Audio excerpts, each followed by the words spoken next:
Buenas tardes. Vamos a seguir comprobando, creo yo, la variedad de los mundos, de los estilos, de las formas de la poesía, de la lengua. Esta tarde tenemos una doble sesión de lectura, la segunda será a las 8. Empezamos con la lectura de Fabio Morábito, presentado por la catedrática de Literatura Hispanoamericana Trinidad Barrera, y el peruano Carlos Germán Belli, presentada por la profesora de Hispanoamericana también de la Universidad, Gemma Areta. Quiero agradecer a Trini y a Gemma que se prestaran a presentar a estos dos grandes poetas del otro lado del Atlántico. Decir también que Gemma se da la circunstancia de que hace varios años hizo un seminario con sus alumnos de entonces dedicado a la poesía de Carlos Germán Belli. Y quiero agradecer a la universidad y especialmente a Gemma Areta el apoyo que está dando a este encuentro y el ánimo desde el primer momento. Hay personas que no se ven, que uno no se acuerda de ellas porque no aparecen y que sin embargo son pieza casi angular de que un encuentro vaya adelante desde el principio y que influyan en el ánimo de quien les habla. En este caso ha sido Gemma Areta. No le voy a relatar la ayuda de tipo administrativo, burocrático, etcétera, cosas que poco tienen que ver con la literatura, pero que sin ellas una celebración de la poesía de este nivel no saldría como está saliendo. Y por último, celebrar que por primera vez en Sevilla tengamos la oportunidad de oír a Fabio Morábito, para mí uno de los grandes poetas, no solo de su generación, sino de las últimas décadas en México. Bueno, les dejo con ello.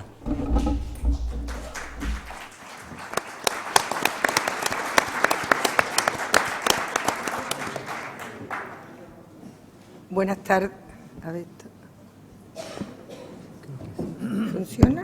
Sí, buenas tardes. Es para mí una grata satisfacción haber llegado a este punto y que realmente hoy, bueno, o mejor dicho, a lo largo de esta semana, culmine un proyecto largamente acariciado por muchos de los poetas y escritores que viven en Sevilla o en su provincia. Recuerdo, no hace muchos años, una reunión primera donde ya se hablaba de la idea de crear una casa de los poetas aquí en Sevilla, al estilo de la Casa de Poesía José Asunción Silva en Bogotá o de la Casa López Velarde en México. Y recuerdo también el entusiasmo del propio Fran, que estaba en aquella reunión. Y para mí es muy grato ver que él ha podido llevar a cabo este proyecto y que durante esta semana esté plasmado en toda su magnitud. Y agradezco también a Fran pues, que se haya acordado de mí para modestamente poder presentar a uno de los poetas aquí invitados. Así que vaya por delante mis felicitaciones a los organizadores y sobre todo a la idea, a que la idea se haya puesto en marcha, que me parece muy importante para una ciudad como Sevilla, cuna de tantos poetas y tan importante para la poesía. Por el lado que me toca de presentar a Fabio Morábito, es también un placer muy especial porque hace escasamente año y medio tuve la oportunidad de conocerlo muy fugazmente en México DF, en una tertulia, en una reunión de escritores, donde un grupo de colegas comentaban sus últimas creaciones, hacían críticas a lo que estaban escribiendo por aquel entonces, y realmente me impresionó esa sinceridad y esa hermandad que pude presenciar en aquel breve encuentro en el que conocí a Fabio. Por tanto, es para mí un placer también, que me iba a mí a decir que, pasado el tiempo, iba a estar aquí sentada en el Alcázar, a su derecha, presentando su poesía. Aunque ustedes, por el programa que tienen, ya tienen algunos datos sobre Fabio, quiero insistir en algunos hechos, algunos datos muy pequeños, pero que me parece importante para lo que muy brevemente les voy a decir de Fabio, porque ustedes vienen no a oírme a mí, sino a escuchar la voz del poeta. Me parece que haber nacido en Egipto, concretamente en una ciudad como Alejandría, no es un accidente en su vida, sino que es algo que con mayor o menor presencia va a una y otra vez aparecer en su poesía. Que sus padres sean italianos, que durante su infancia, buena parte de su infancia, viviera en Milán y que más tarde, a partir de los 14 o 15 años, radicara su residencia en México, tampoco es un accidente. Este recorrido, esta especie de triángulo entre Egipto, una ciudad tan carismática como es Alejandría, cosa que a él tampoco se le escapa en su poesía. De hecho, yo me voy a permitir luego también leer un par de poemas que a mí particularmente me han gustado mucho. El haber nacido en esta ciudad, repito, tan carismática como es Alejandría, en Egipto, el haber vivido en Milán, en el norte de Italia, y finalmente llevar tantos años en México, me parece una especie de triángulo mágico bastante importante y que marca mucho más de lo que pudiera parecer en un principio su obra de creación. Pero Fabio no solamente es poeta, es también ensayista. De 1984 es su libro de ensayos, El viaje y la enfermedad. Es también escritor de cuentos, tiene varias colecciones, concretamente La lenta furia y La vida ordenada. De ensayo, aparte del viaje y la enfermedad, también está su libro Los pastores sin ovejas. Ha escrito libros para niños, ha traducido, me parece que su labor como traductor me parece también muy importante. Ha traducido del italiano cuentos, poemas, libros también para niños, pero, como digo, aquí está fundamentalmente como poeta, y como poeta de 3 libros que forman una unidad bastante señera. Concretamente, su primer libro, Lotes baldíos, es del año 84. Después vendría uno que a mí me encanta por el título, De lunes todo el año. Yo también quiero estar de lunes todo el año, porque es el único día que no tengo que dar clases. Y con él ganó el Premio Nacional de Poesía de Aguascalientes en 1991. Su tercer libro de poesía, publicado en el 2004, es Alguien de lava. Los títulos son lindísimos y además son muy significativos, muy metafóricos al mismo tiempo, de lo que está contenido en ellos. La poesía de Fabio Morábito desfila, se ha dicho de él que su primer libro es un canto a la urbe, y probablemente sea verdad que ahí hay un canto a la urbe bastante significativo, a las diversas urbes que han, digamos, marcado su andar, su andadura. Pero me parece que en la poesía de Fabio, desde Lotes baldíos hasta Alguien de lava, hay también una presencia constante de la naturaleza en todas sus diversas manifestaciones. Hay una presencia del mar, de los árboles, de los animales. Hay un contrapunto con ese mundo urbano y, sobre todo, hay en Fabio una importancia del silencio muy destacada también y una desnudez poética que es común tanto a la poesía como a sus cuentos. Pero además, Fabio es autor también de un libro curioso que se llama Caja de herramientas, que forma parte de esta genealogía de libros difícil de clasificar porque se puede hablar de prosas poéticas, de mini relatos, y me parece realmente también un libro muy conectado con el mundo poético y sobre todo muy conectado también con su primer libro, Lotes baldíos. Y yo creo que lo que yo pueda decir siempre va a caer en el vacío.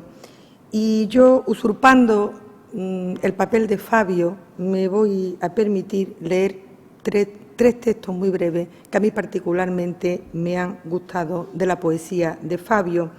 Sobre todo uno de ellos, un par de poemas que insisten en algo que me parece importante en la poesía de Fabio, que es el sentimiento de extranjería y no de desarraigo. Ese sentimiento de extranjería, ese pertenecer a mundos diferentes, que él no tiene empacho en reconocer, marca su obra de forma muy especial.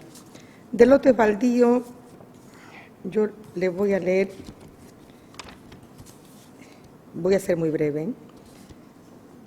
De 3 ciudades, último de la tribu. Yo nací lejos de mi patria, en una ciudad fundada a las afueras de África, que en todo continente y país, aunque mínimo, hay un algo de más que no les pertenece o que les da la espalda, y es casi siempre un puerto. Casi siempre está lleno de europeos y judíos. Yo nací en un combate de lenguas y de orígenes que solo tierra adentro termina en el desierto.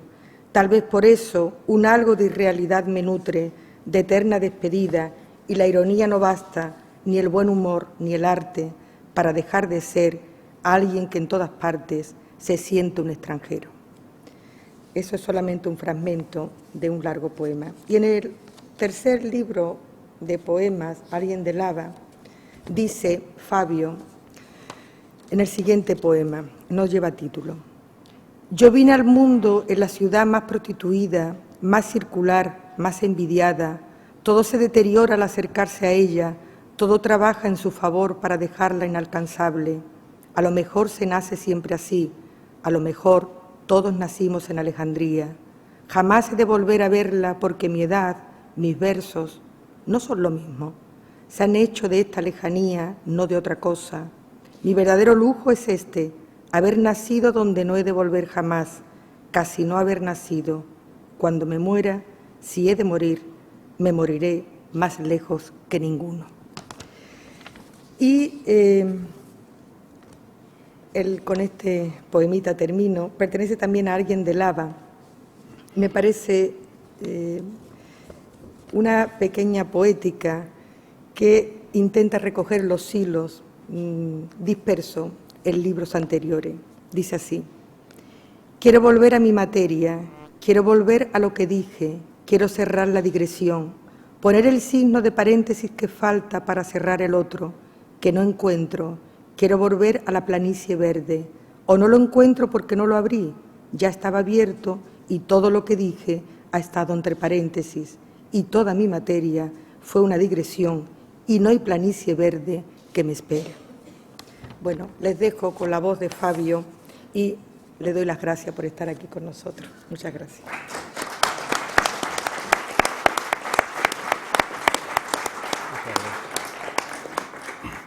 Buenas tardes. Quisiera aprovechar la oportunidad para agradecer la presencia de todos ustedes y desde luego las personas que han hecho posible, que me han invitado a este evento: Francisco José Cruz, por supuesto, y Juan Carlos Marcé, concejal de Cultura, el Ayuntamiento. Gracias a Trinidad Barrera por sus palabras, por su manera tan despojada y ajustada, creo yo, a mis intenciones de leer mis poemas. Y voy a leer algunos poemas de mis 2 últimos libros. En este sentido agradezco que Trinidad haya leído uno de mi primer libro, un fragmento. Cuando uno lee siempre, por lo menos yo trato de evitar los poemas largos, porque bueno, uno tiene un poco la superstición o el miedo, quizá infundado, de que la lectura, de que un texto largo soporta mejor la lectura silenciosa que la lectura en voz alta, sobre todo si el que lee en voz alta se considera a sí mismo, como yo, un mal lector, y entonces uno rehuye un poco los textos largos, como si tuviera miedo de que no le alcanzara el aliento o, peor aún, la convicción para llegar hasta el último verso. Entonces uno trata, es decir, siempre hay un enfrentamiento crítico, desdoblamiento cuando uno lee en público, y instintivamente uno tiende a escoger poemas más cortos.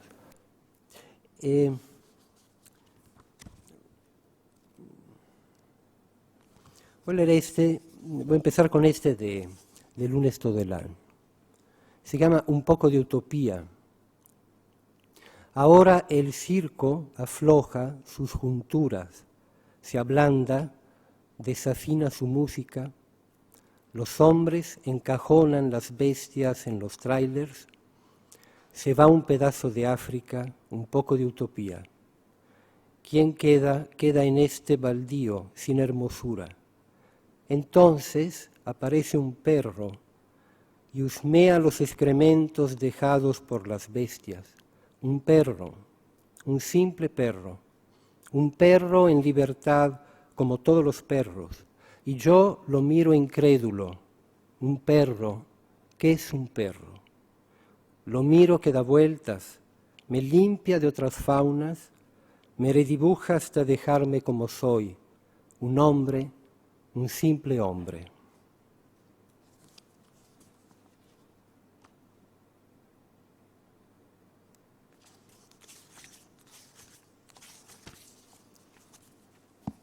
Mudanza.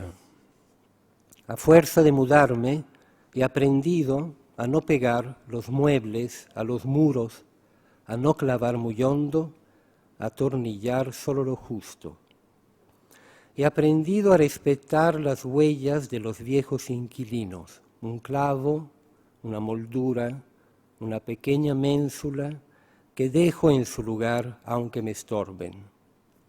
Algunas manchas las heredo sin limpiarlas, entro en la nueva casa tratando de entender, es más, viendo por dónde habré de irme.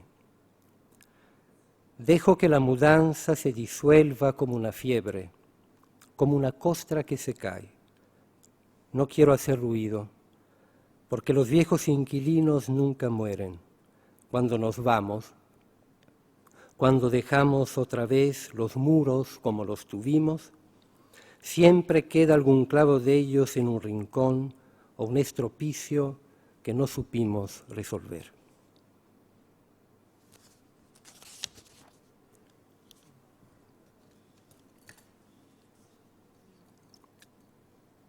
Los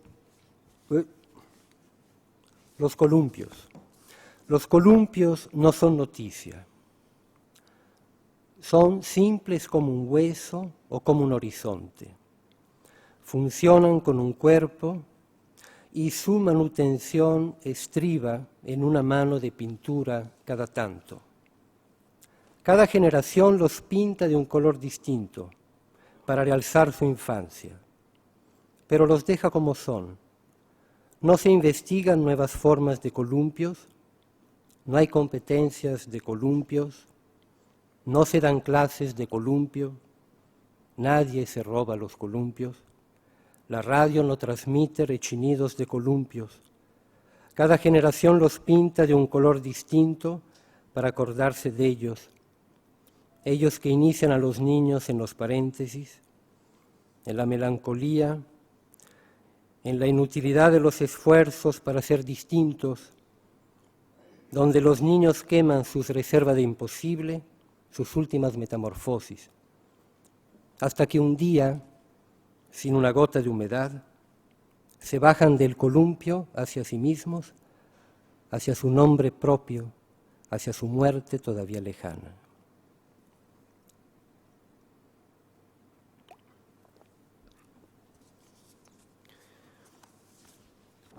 De Alguien de Lava, que es mi último libro, he escrito solo 3 libros de poesía. Este poema que habla alrededor de una obsesión mía que es el ruido de los demás. que nos conecta y nos separa de los demás. Me basta no pegar el ojo por una fiesta en otro piso que se desborda entre unas caras que no saben que las oigo, para sentir que sigo siendo parte de otros vínculos, de otra manera de sentir el mundo. Contengo la respiración como una víctima que inmolan cuando la música se ensaña. Me visto sin encender la luz. Voy a pedir que bajen el volumen y a veces me hacen caso.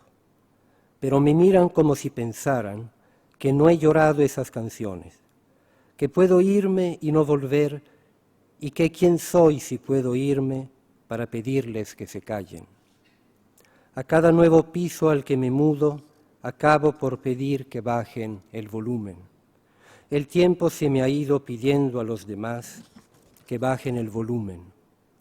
De niño les pedí a mis padres que bajaran el volumen de sus coitos y a veces me hacían caso. Bien visto, si he leído tanto, ha sido para defenderme del volumen de los otros. Y si escribo, he escrito para imaginar cómo serían los otros con volumen bajo o en silencio. Y el día que vive entre los muros gruesos de un oasis, entre unas pocas caras como piedras, que son los libros del desierto, me quitaré esos vicios.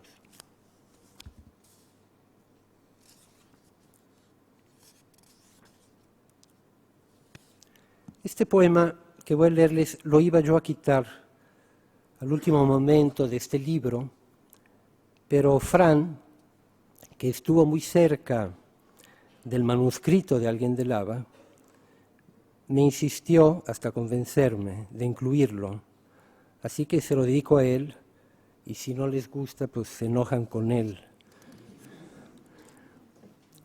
Mi sangre no coagula rápido, se cierra con dificultad todo lo que se cierra en mí. No me repongo por completo de ninguna herida. Cada lastimadura degenera en algo lívido. Cada derrame, aunque pequeño, se toma el tiempo de un deshielo.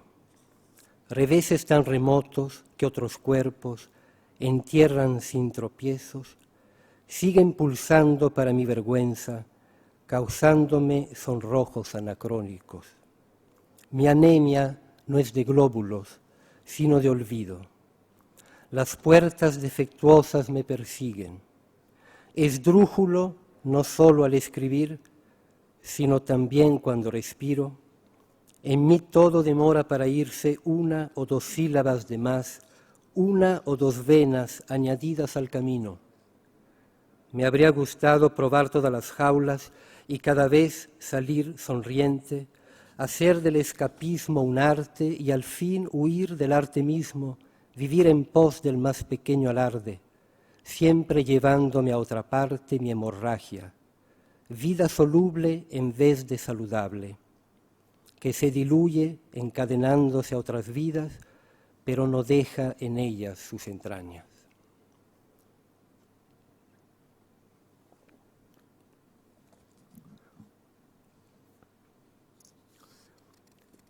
Este otro poema está dedicado a mi padre. Mi padre toda su vida ha trabajado en el plástico, en materiales plásticos.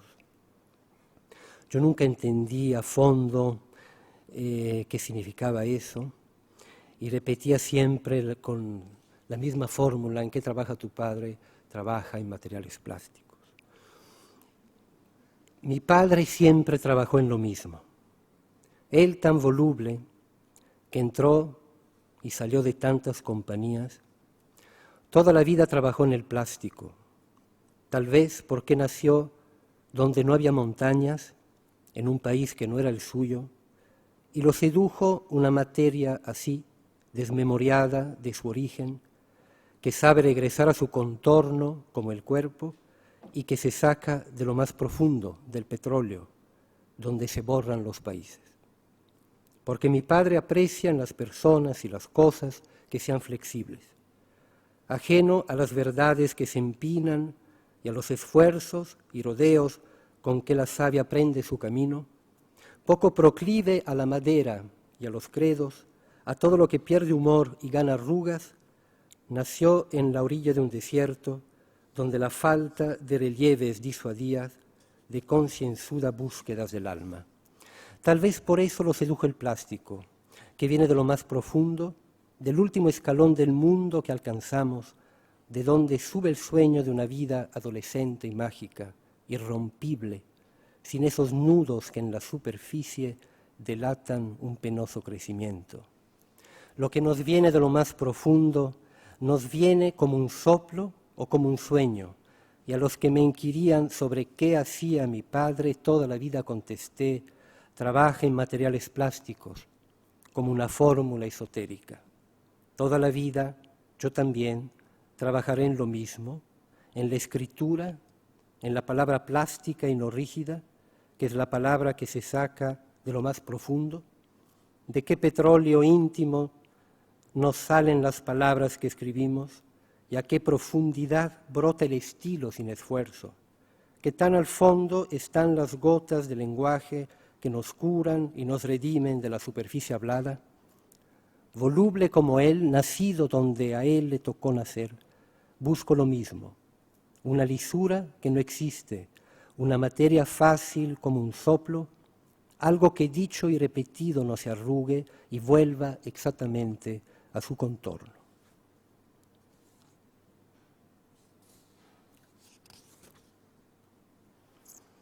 Este poema es un poema sobre una ciudad cerca de aquí, Cádiz.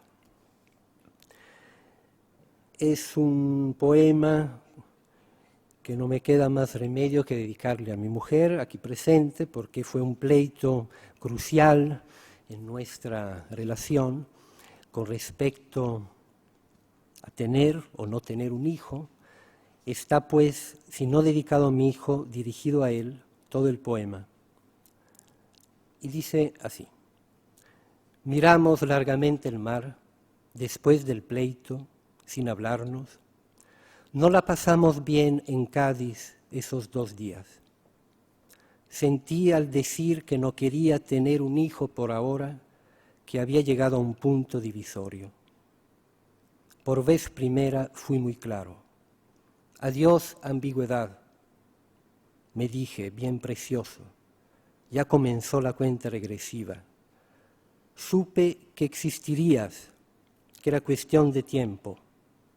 Si iba a seguir con ella, claro. Si iba a seguir contigo, en suma. Y ella también, después de arrinconarme entre su ser y el mar, lo supo.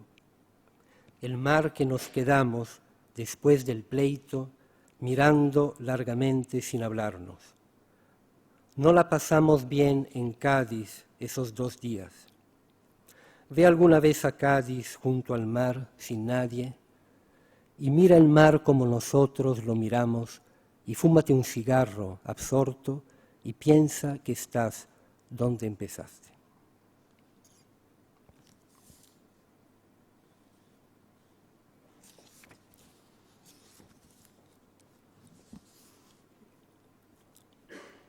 Cuando tocando madera dices toco madera, ¿qué pájaro se cae? ¿Qué flor se extingue en algún lado? Cuando tocas madera para desviar el rayo que temes, ¿qué rima o llanto estás matando?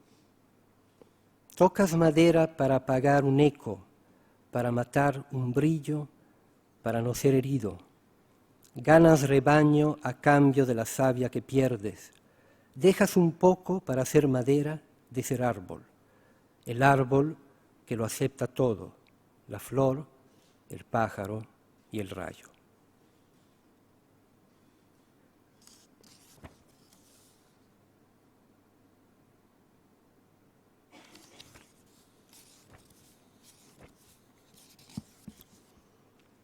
Este es un poema sobre...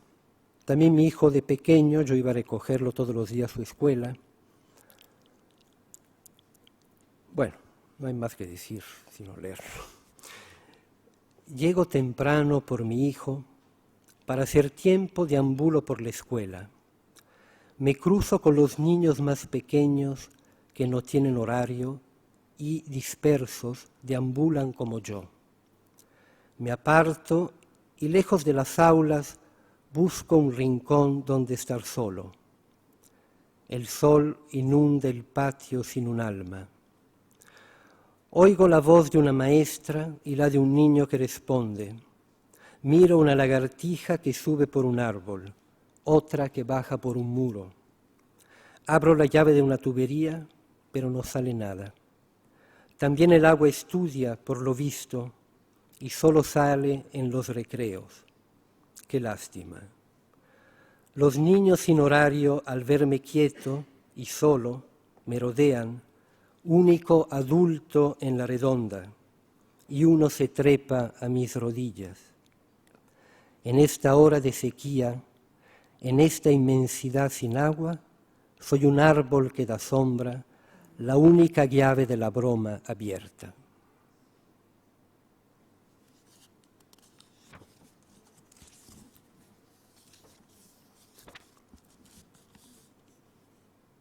En el pasillo, mientras leo, se abre una puerta y se cierra, se abre y se cierra, y yo espero que se acabe su agonía.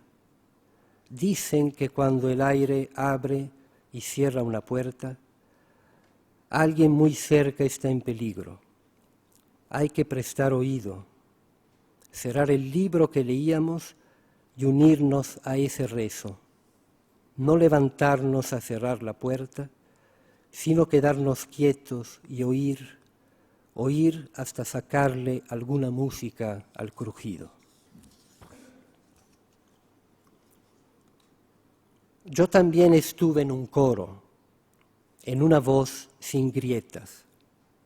Jamás oí las voces que debajo de esa voz salían por una grieta heridas.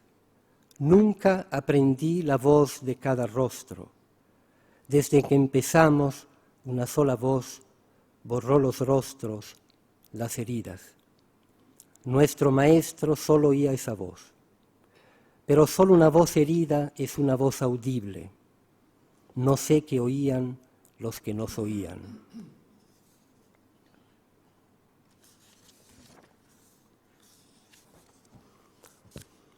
Tengo un perro invisible. Este es un poema que surge de unos paseos en un parque donde todo el mundo tenía su perro.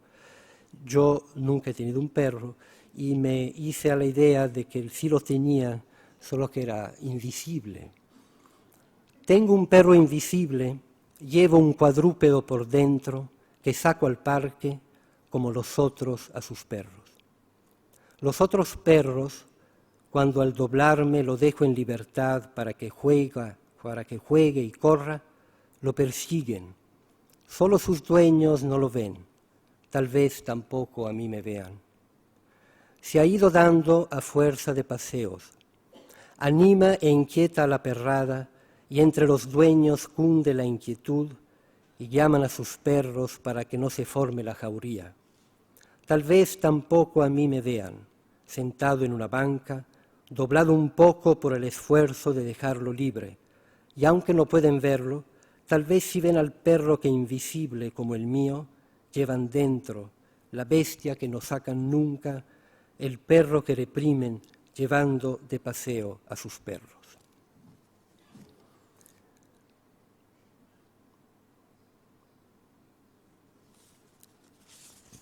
Voy a leerles dos más.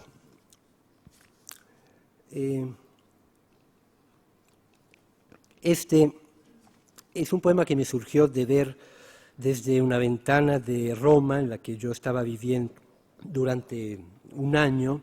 Todos los días enfrente de mi ventana, entre otras personas que yo veía con cierta regularidad, me llamaban la atención dos señores de cierta edad que caminaban uno un poco más adelante que el otro.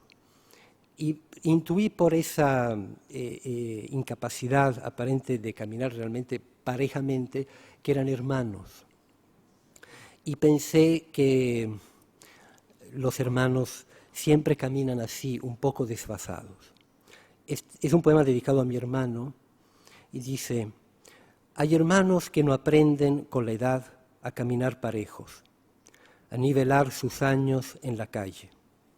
Uno se apura y se adelanta, y el otro, pisando el surco abierto por su hermano, se ensimisma, tomando el surco como propio, aligerando la tarea del que abre paso, de modo que el favor es mutuo. El de adelante se hace cargo del trayecto y deja al otro libre de soñar y especular, quizá de ver más lejos. Y el soñador, al emular los pasos del hermano que se apura, los absorbe para que el otro sienta cada paso propio envuelto en otros pasos que lo siguen, que lo disculpan y lo exoneran de pisar, que borran cada paso suyo para que vuele y no camine. Y por último, retomando un poco las palabras de Trinidad acerca de este triángulo que ella lo llamó, de algunas ciudades que han estado presentes en mi vida, este poema acerca de un sentimiento que yo creo que es común en mucha gente que adopta otro idioma, que es el sentimiento de perder el propio idioma materno, de no dominarlo ya con la soltura, con la fuerza, con la convicción con que se dominaba de niño o se dominaba de joven. El sentimiento de un deterioro que es inevitable, incluso en los idiomas.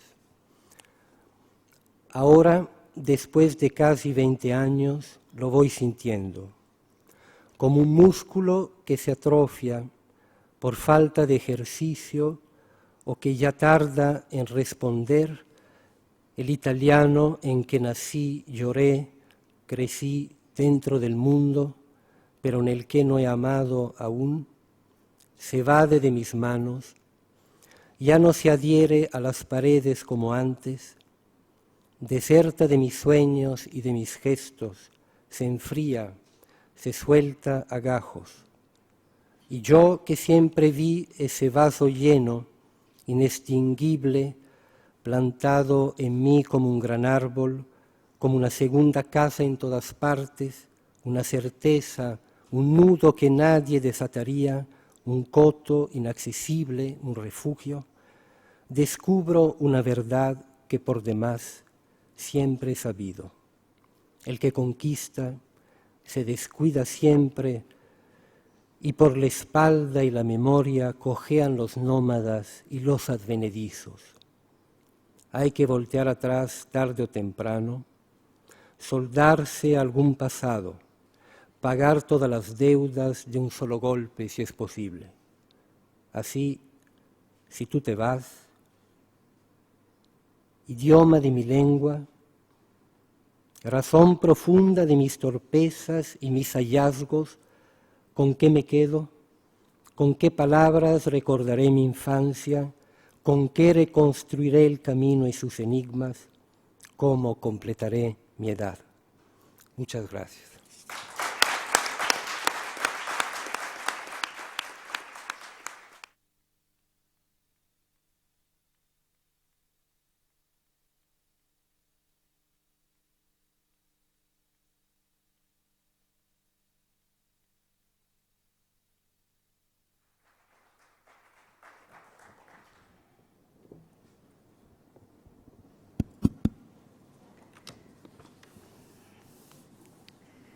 Bueno, me parece que es mi turno, nuestro turno. En primer lugar, agradecerle a a Francisco José Cruz, ¿no?, la invitación que en su día me cursó para poder estar cerca, de uno de los poetas que yo más prefiero, ¿no?, lo cual, supone una invitación un poco difícil, ¿no? Pero bueno, y también por esas palabras amplias, excesivamente holgadas. Voy a leer estas palabras un poco para no perderme, ¿no? Y también porque cuando tienes que presentar a un poeta con el que has pasado tiempo, ¿no? Pues esas palabras son palabras huidizas y prefiero leerlas porque las he escrito un poco para que, bueno, puedan ustedes también compartirlas, ¿no? Bueno, por fin, al fin, un poeta que se aclara. El verso es verso, la prosa prosa, que declara la inteligencia de la supervisión poética, el empleo necesario del diccionario, la fe en las formas, el eterno retorno a los modelos, a las páginas predilectas, que defiende la tradición tanto como la modernidad, el siglo de oro y el surrealismo, el ayer y el hoy, la métrica y el verso libre, la retórica y lo invisible, lo material y lo espiritual, aferrado y cautivado por la sonoridad de las palabras, su remota alquimia, donde cada sombra es pura luz, que por encima de su precariedad lingüística y existencial, pobre amanuense del Perú, como ha querido llamarse, o joven empleado público sensitivo, encuentra tiempo siempre para celebrar esa boda de la pluma y la letra, para recuperar el cielo perdido y alcanzar la resurrección de la carne. Y alguien, esto es algo que a mí me interesa mucho, alguien que abandonó la universidad por la poesía, para regresar a ella triunfante, exprofeso. Óscar Hahn nos contó el otro día que escribió el diario de un amor sofocante y maldito que doblegó a la realidad. No se juega con la poesía. Belli conoce bien este poder virtual y adivinatorio que personifica en el hada cibernética, su particular diosa ambarina, que estructura su obra desde sus primeros libros, como Poemas del 58, Dentro y Fuera del 60, o Hada cibernética del 60 también, El pie sobre el cuello del 64, Por el monte abajo del 66, Sextinas y otros poemas del 70, hasta aquella primera antología publicada en Caracas en 1971, bajo el reinado de esta esencial personificación poética que incluía además y originalmente el libro de los nones, con el que comienza una segunda etapa en su obra formada por En la alabanza del bolo alimenticio del 79 y Canciones y otros poemas del 82. En estos años, en los años 80, renueva sus votos con la vanguardia peruana, al presentar su tesis sobre la poesía de Oquendo de Amat en 1980 en la Universidad Mayor de San Marcos. No parece un azar, una casualidad, que este año, que celebramos el año del centenario del nacimiento de Oquendo, ¿no?, podamos justamente contar con la presencia de uno, yo creo, de sus más inmensos lectores. Como digo, presenta la tesis sobre Oquendo de Amat en el 80 en la Universidad Mayor de San Marcos y entra en 1982 en la Academia Peruana de la Lengua con un discurso de ingreso que, bajo el título de Guren recóndito, mostraba parte de su cordón umbilical. En 1985 presenta otra antología personal, esta vez en Madrid, con el título de Boda de la pluma y la letra. Esta antología selecciona 8 poemarios y para entonces ya son 25 años de poesía comprendidos entre 1958 y 1983, para reinventarse de nuevo una vez más con Más que señora humana del 86 y la edición ampliada del Buen Mudar en el 87, donde para su amigo y poeta Ricardo Silva Santiesteban emerge un Belli erótico, celebratorio, gozoso, pleno, enamorado de la vida y la escritura poética, desde una transformación que tuvo como centro la poesía amorosa, la unión erótica con la mujer. Es este Belli esperanzado el que publicará Acción de Gracias en 1992 o en las hospitalarias estrofas del 2001. El año pasado, el 2004, fue para Carlos Germán Belli un año que estuvo, lo diría él siempre con un endecasílabo, bajo el sumo albedrío deleitoso. Le fue entregado en su primera edición el premio de poesía José María Eguren, auspiciado por el Instituto de Cultura Peruana de Nueva York y el Instituto de Cultura y el propio consulado, evidentemente. El jurado lo formaban Isaac Goldenberg, Óscar Hahn, Pedro Lastra y Miguel Ángel Zapata. Después, y junto a otros miembros de la llamada generación del 50, Alejandro Romualdo, Blanca Varela, Eielson, bueno, es una generación muy amplia, recibió en su país la Medalla de Honor de la Cultura Peruana del Instituto Nacional de Cultura. El año anterior había publicado la Miscelánea íntima en pretextos, Valencia 2003, y reeditaba Salve Espes en la colección Palincesto que dirige Francisco José Cruz en Carmona. Aparecieron también sus crónicas de viaje El Imán en Lima y como colofón a esta producción publicaría Lo Inapagable, antología de poesía amorosa, la editorial LOM de Santiago de Chile en el 2004.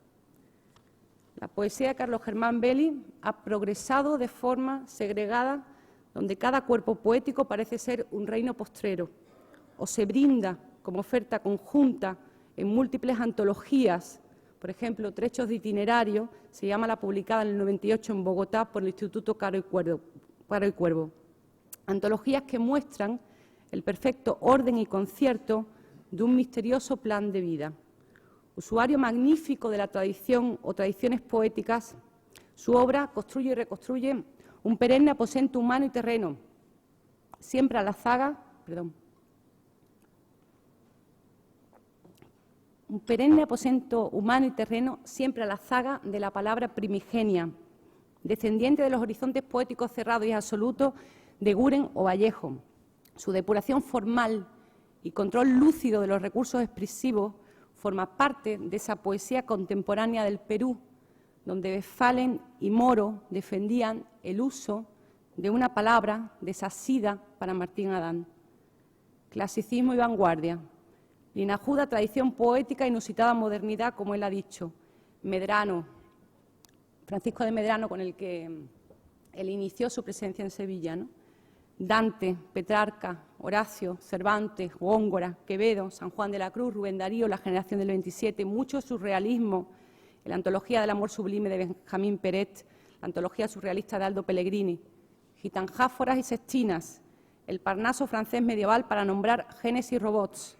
La esmerada voracidad de Belli señala puntualmente sus ángeles custodios, cayéndome a pedazos, tal mis padres.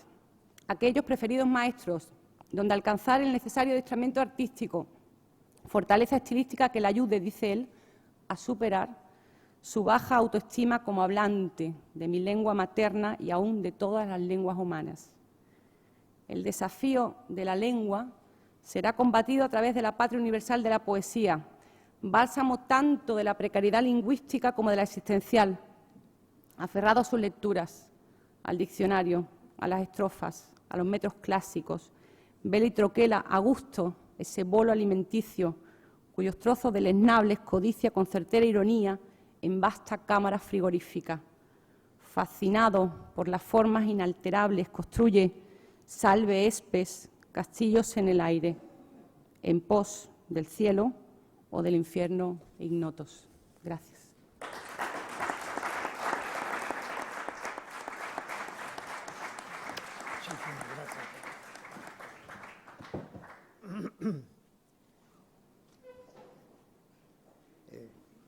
Buenas noches. Bueno, en realidad yo soy un tipo parco y quiero en estos momentos dejar de serlo, convertirme en un ex parco para expresar mi agradecimiento a Francisco Cruz, a Juan Carlos Marcet, que me han permitido venir a Sevilla por segunda vez y leer nuevamente versos de Francisco de Medrano, incluso en el mismo ayuntamiento de la ciudad. Para mí eso es una experiencia inolvidable, porque Francisco de Medrano yo lo he leído constantemente a sottovoce, incluso copiando sus versos meticulosamente en la Biblioteca Nacional de Lima, en la colección Rivadeneira. Además de poder leer los versos de Medrano a viva voz acá en Sevilla, es una coyuntura para mí muy importante, porque estoy en los albores, ser testigo de los albores de la Casa de los Poetas de Sevilla. Igualmente debo expresar mi gratitud por las bellísimas palabras de Gema Areta, que en realidad no ha dejado nada en el tintero, porque es una exégesis exhaustiva de mis borrones, de los borrones que he perpetrado a lo largo de mi vida. Pues bien, voy a leer un manojo de poemas, y los 3 primeros poemas son relativos al amor.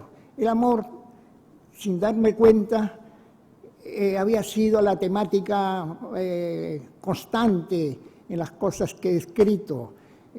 Lo he comprobado en una pequeña antología de poesía amorosa que he publicado en el 2004. Y de allí voy a entresacar unas 3 composiciones breves. La primera es una composición denominada Villanela.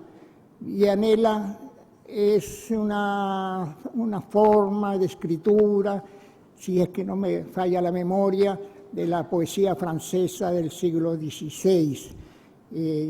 La he asumido como práctica, como para superar las limitaciones idiomáticas. He estado posteriormente en otra farmacia, mis padres farmacéuticos, y estoy ligado a esta alquimia contemporánea llamada farmacopea o llamada química.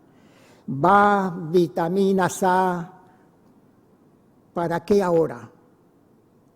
Ni B ni C, que al diablo vayan todas de una vez por los siglos y los siglos, si las tuyas A, B, C no engullí en el preciso día, mamá, ayer, cuando aún más allá de postrera seta, a granel preparaste por doquier, sin pensar reservarte así siquiera de la B partícula o de la C, ni que de tu padre la hijastra sola, pastilla por pastilla se tragare, cual del botiquín absoluta dueña, que ahora liberal también engulla, desde la A hasta la Z, tal entonces esta del hado opuesto ejecutora, que ayer fue el día de mi vitamina, mas ya no hoy, ni mañana, ni jamás. Aquí hay un pequeño poema dedicado a mis hijas y me permito traer a colación lo que decía la señora, la viuda de César Vallejo, la señora Georgette, a quien conocí en Lima. Ella vio a mis hijas aún pequeñas y decía que una es de Occidente y la otra de Oriente, por el aspecto de cada cual, ¿no? La cara de mis hijas, este cielo del mundo siempre alto, antes jamás mirado tan de cerca, que de repente veo en alrededor, en una y otra de mis ambas hijas, cuando perdidas ya las esperanzas, que alguna vez al fin brillará acá una mínima luz del firmamento, lo oscuro en 1000 centellas desatando, que en cambio veo ahora por doquier, a diario a tutiplén encegueciéndome todo aquello que ajeno yo creía, y en paz quedo conmigo y con el mundo por mirar ese lustre inalcanzable, aunque sea en la cara de mis hijas.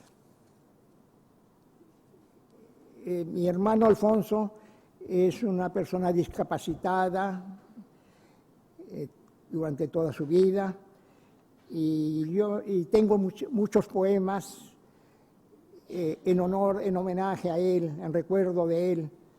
Este poema lo escribí, según, si no es que me falla la memoria, en una pequeña ciudad norteamericana, con la frontera colindante con México, y me encontré repentinamente una mañana solo allí, todos se habían ido, y se me vino a la memoria lo que le ocurría a mi hermano en Lima, cuando todos se van de la casa a hacer sus labores.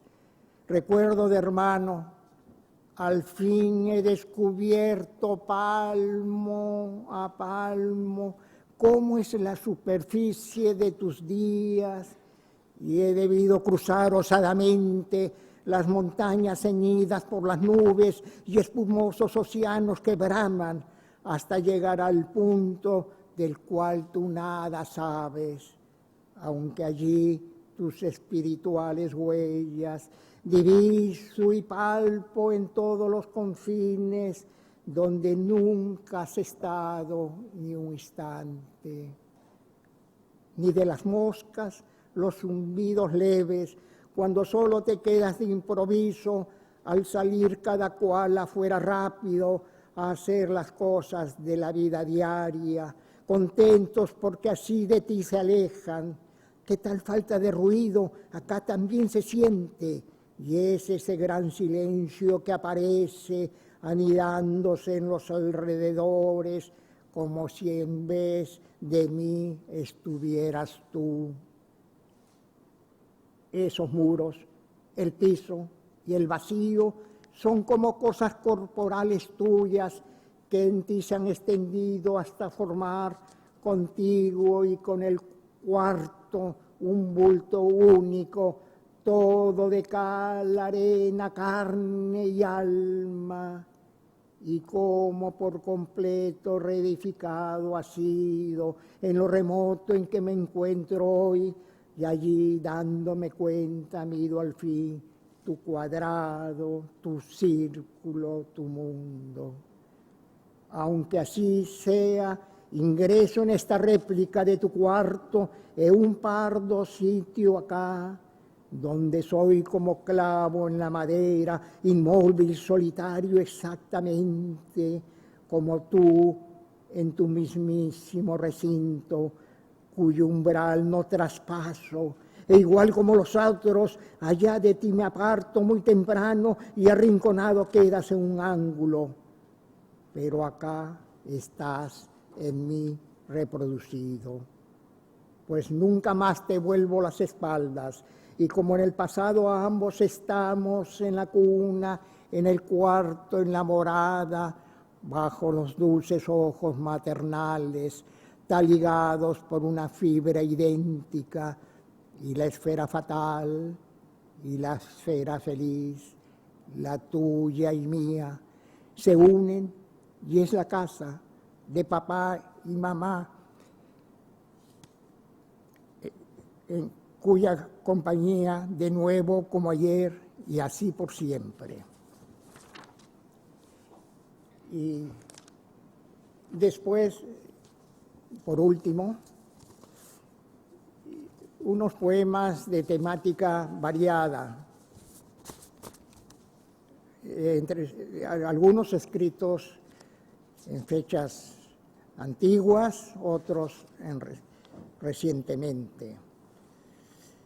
Cepo de Lima, como cresta de gallo acuchillado, un largo granulado pellejuelo, de la garganta pende con exceso, y por debajo de las ambas patas, cascotes no de yeso, mas de carne, como mustios escombros de una casa.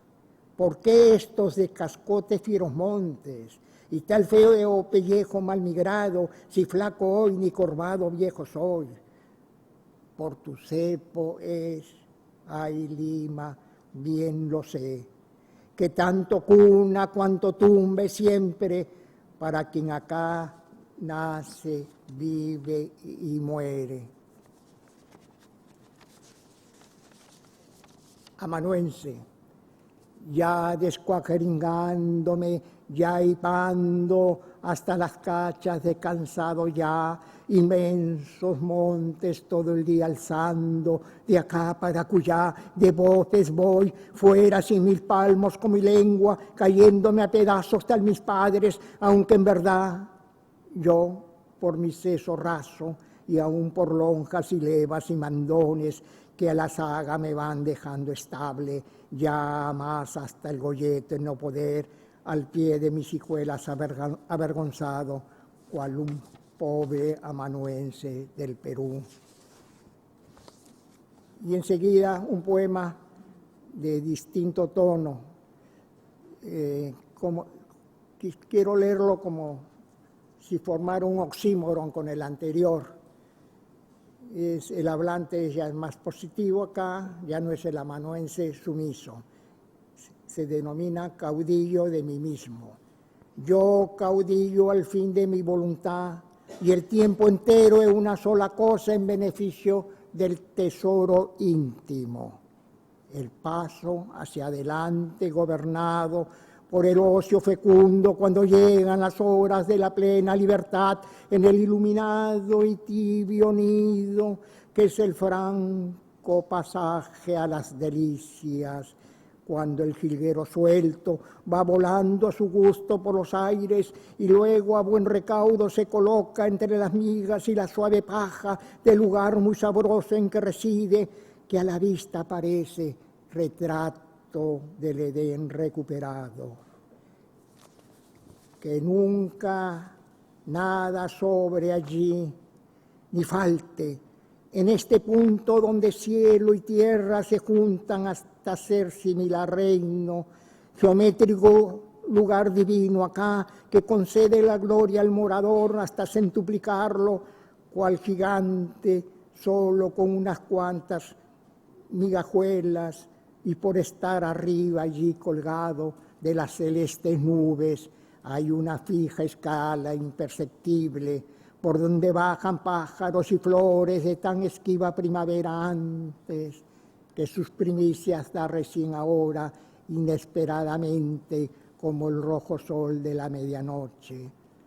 No es otra cosa sino el gran desquite, en el restante tiempo terrenal, viviendo entre los muros de una casa, cuya mitad gobierna allí Cupido, y en la otra también por igual Orfeo, donde hay la buena suerte y el placer, al amar y escribir a cada rato entre el suelo y el elevado cielo, que azul se mira arriba, cuando en palabra humana sí me inspiro, y a dama como un ídolo idolatro, que a perpetuidad ser seguramente el rey del universo, o nada más, caudillo de mí mismo, por un alma y un cuerpo y una lira.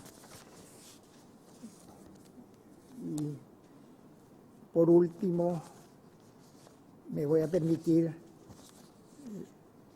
leer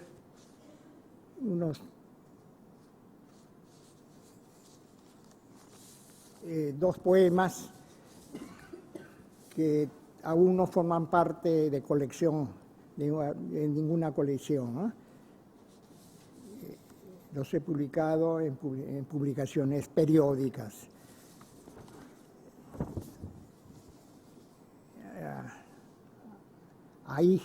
Aigia, diosa de la salud. En realidad yo he sido una persona de muchacho, un hipocondriaco, siempre he estado con médicos, tomando medicinas, y por último, finalmente, a estas alturas de mi vida, descubrí que había una diosa, Higia, y lo he descubierto a través de un pintor sensual, saludable, erótico, como Gustav Klimt, el austriaco. Sí. Y entonces, inmediatamente escribí este poemita, a diosa de la salud. Y por un rato salgo del santoral cristiano, elevando a los cielos por primera vez ahora, que de infinitas súplicas con prisa inigualable a la más socorrida de las deidades griegas, para que ella por siempre proteja la salud de afuera y de adentro, hasta en hierro tornarla e inexpugnable al fin, ya no un leve soplo. Que lo físico bien y lo psíquico igual, tal solicitud que cada cual formula a la divinidad del bienestar humano por encima de todo. Exclusivo deseo de uno y otro trecho de la constante ruta entre cuna y sepulcro, remachando ardoroso con las mismas palabras esta ansia de estar óptimo. Las preces hacia ti son la piedra angular, con la mirada fija en tu invisible imagen durante la niñez, juventud y vejez, Higia, adorada mía, que consustancial siempre queremos ser contigo como una indivisible cosa perpetuamente, aunque tú entronizada en los celestes cielos y yo, huésped del quirófano. ¿Qué le vamos a hacer?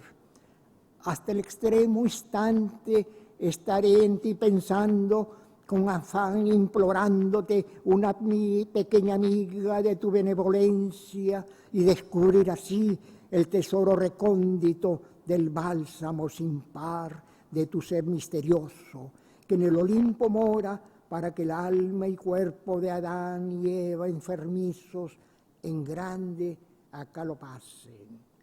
Porque, Higia bienhechora, en los humanos tuétanos, desde el claustro materno hasta la eternidad, soberana allí yace como estrella en la noche, por lo cual tu devoto, un enhiesto árbol, es en su larga existencia, que por ti solamente las sacras vitaminas gobiernan de la grey el bolo alimenticio y aún del mismísimo orbe.